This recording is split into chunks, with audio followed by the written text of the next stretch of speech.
ইসলাম নারীকে কি অধিকার দিয়েছে, কি সম্মান দিয়েছে, কতটুকু স্ট্যাটাস দিয়েছে ইসলাম, আজকে আমরা in details as much as we can, যতটুকু আমরা পারি আমরা ট্রাই করব পুরো বিষয়টাকে হাইলাইট করার জন্য। রাজি আছেন তো ইনশাআল্লাহ?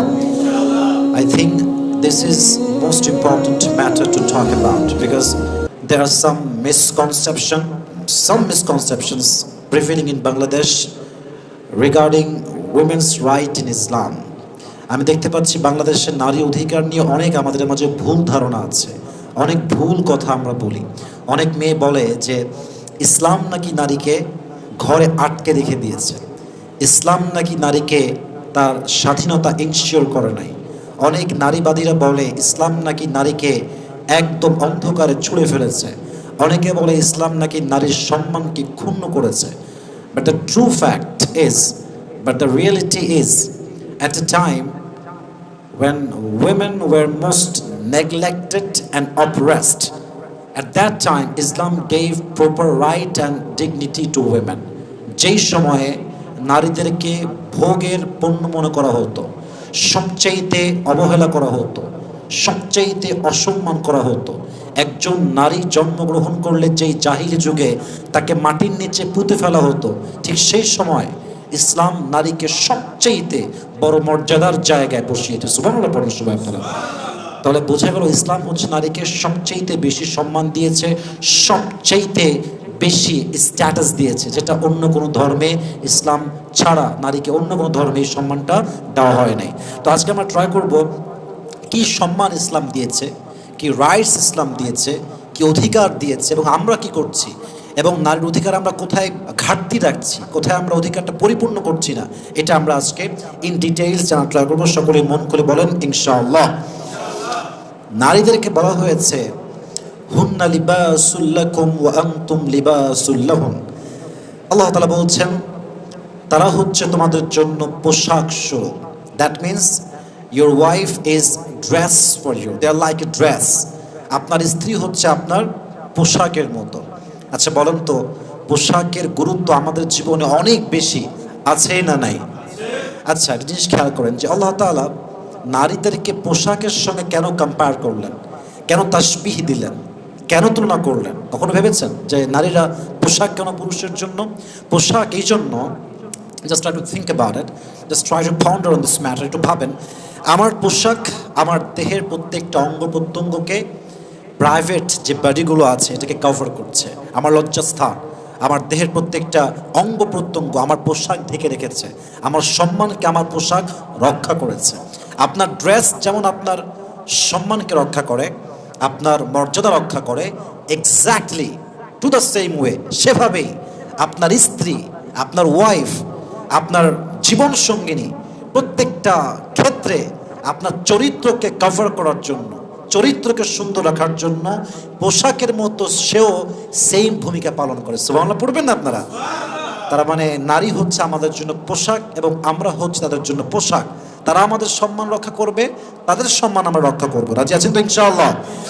তবে হ্যাঁ, নারীকে আল্লাহ তাআলা পুরুষের জন্য চরিত্রের চরিত্র রক্ষা করার বড় একটা মাধ্যম বানিয়েছেন, এটা সত্য। But many people ask me যে আমার তো দেখেছি আমার জীবনে অনেক পুরুষকে বউ আছে 3-4টা প্রেম করছে, বউ আছে বাট চরিত্র নষ্ট, বউ আছে স্টিল মেসেঞ্জার অন্য মেয়ের সাথে কথা বলে, বউ আছে কিন্তু এখনো রাস্তাঘাটে মেয়ে থেকে বাজে চোখে তাকায় বেড়ায়। এরকম পুরুষ আমাদের সমাজে আছে না নাই? বলেন আছে না নাই? আছে, অহরহ আছে। তাহলে প্রশ্নের জবাব কি? বউ থাকলে চরিত্র ভালো হয়, এর চরিত্র ভালো হয় নাই কিনা, এটা হচ্ছে প্রশ্ন।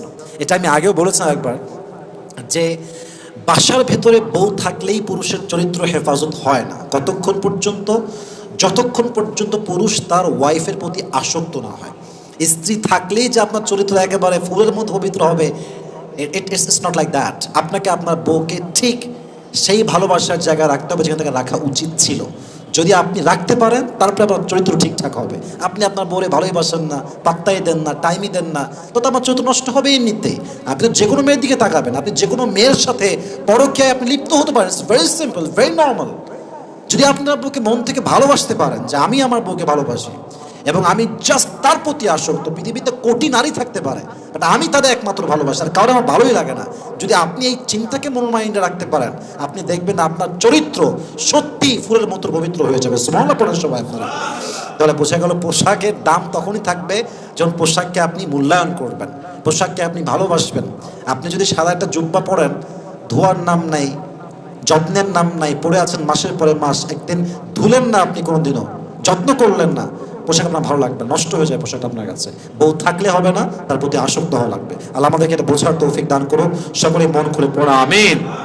তবে একটা কথা না বলে পারছি না, আমাদের একটা সমস্যা হচ্ছে যে বউ ভালোবাসলে মানুষে বলে বউ পাগল, এরকম কথা আমাদের সমাজে আছে না নাই? আছে না নাই? বউরে ভালোবাসলে বলে আরে এই তো পাগলা, এ বউ পাগল, খালি বউরে ভালোবাসে, কিছু বোঝে না, বন্ধু বান্ধব বোঝে না। হ্যাঁ, বউ পাগল কিন্তু একমাত্র চরিত্রবান যুবক হতে পারে। এর কারণ হচ্ছে বউকে ভালোবাসা হচ্ছে নবীজির সুন্নাহ, এবং বউকে তার প্রাপ্য বোঝানো হচ্ছে নবীজির সুন্নাহ, বউকে তার যথাসাধ্য যত্ন রাখা এটাও নবীর সুন্নাহ। তো যেই পুরুষকে কেউ বলে যে সে বউ পাগল, এটা বড় সৌভাগ্যের বিষয়, কারণ সে নবীর সুন্নাহকে আদায় করছে। এখন বউ পাগল হতে গিয়ে কাউকে ছোট করা যাবে না, কাউকে অসম্মান করা যাবে না।